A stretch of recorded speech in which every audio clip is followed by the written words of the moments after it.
Hello everyone. So welcome to this session on Kaplan turbine. So this is also coming in module 5 of the course Fluid Mechanics and Machinery. So Kaplan turbine was invented by an Austrian professor Victor Kaplan, and the specialty of this turbine when compared with the Francis turbine was that its blades, that is propeller blades, could automatically be adjusted so that based upon the level of water or the range or flow of water.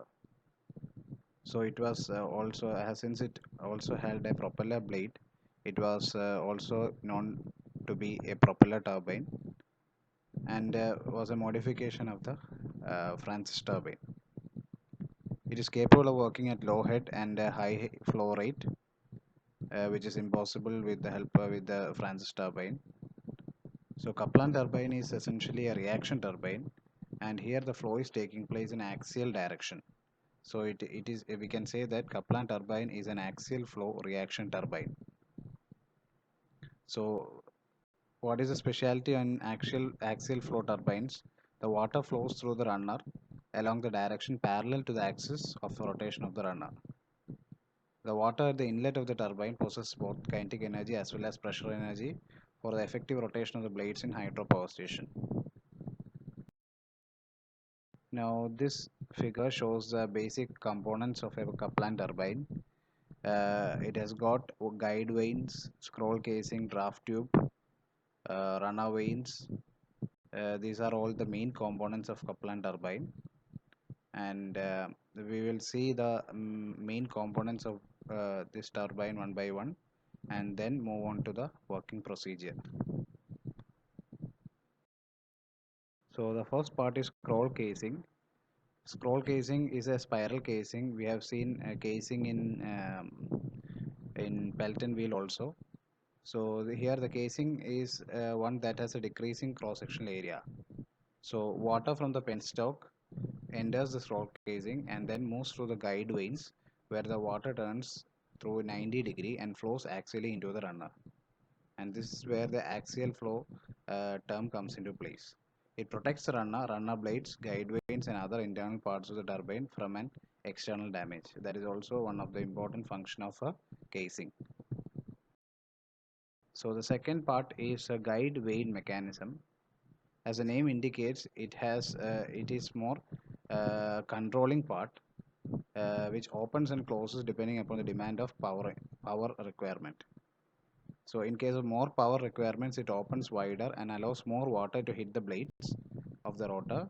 And when lower power is required, it closes itself to cease the flow of water. That is why it is known as the controlling part of the whole turbine. If the guide vanes are absent, then the turbine cannot work efficiently and its efficiency decreases. Now the third part, draft tube. You already have come across this term. The pressure at the axis of the runner of the reaction turbine is generally less than atmospheric pressure. So the water at the exit cannot be directly discharged to the tail race. For this, a tube or a pipe of gradually increasing area is used for discharging water from the exit of the turbine to the tail race. This tube is called draft tube. So one end of the tube will be connected to the outlet of the runner and the other end will be submerged to the level of water in the tail race. So this is the function of draft tube. And the fourth part is a runner blade.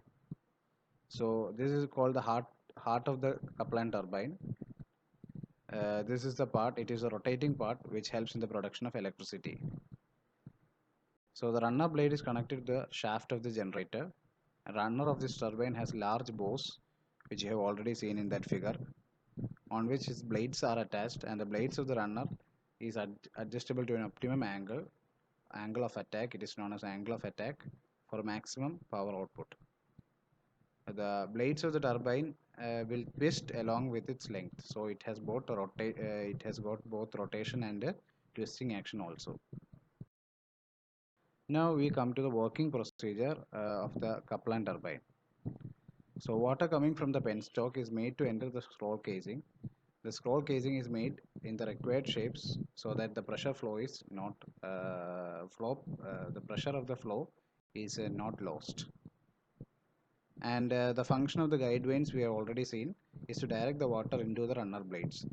So the vanes will be adjustable so that it suits the required flow rate.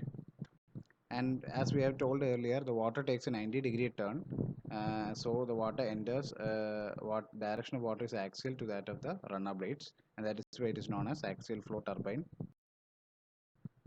Then the runner blade starts to rotate as the water strikes due to reaction forces of the water, and the runner blades has twist along with its length in order to have optimum angle of attack that we have already mentioned. Then after moving through all this process, the water then enters the draft tube where its pressure and kinetic energy is decreased, and then kinetic energy is converted to pressure energy, results in increased pressure of water, and this rotation of the turbine is, and then the water is discharged into the tail race. This rotational turbine is used to rotate the shaft of the generator for generating electricity. Now, Kaplan turbine has got some advantages when it is compared to the other type of turbines. Mainly, it can work efficiently at low water and high flow rate. It is smaller in size and easy to construct, and also the efficiency is found to be higher than that of the other type of hydraulic turbine. It has obviously got one disadvantage. The disadvantage is cavitation. Cavitation, hope you already know what is cavitation. We have already seen that in our module 1, cavitation and vapor pressure.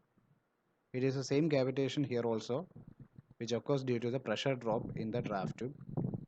So this can be overcome to some extent with the use of proper draft tube and using good material, generally stainless steel for the runner blades.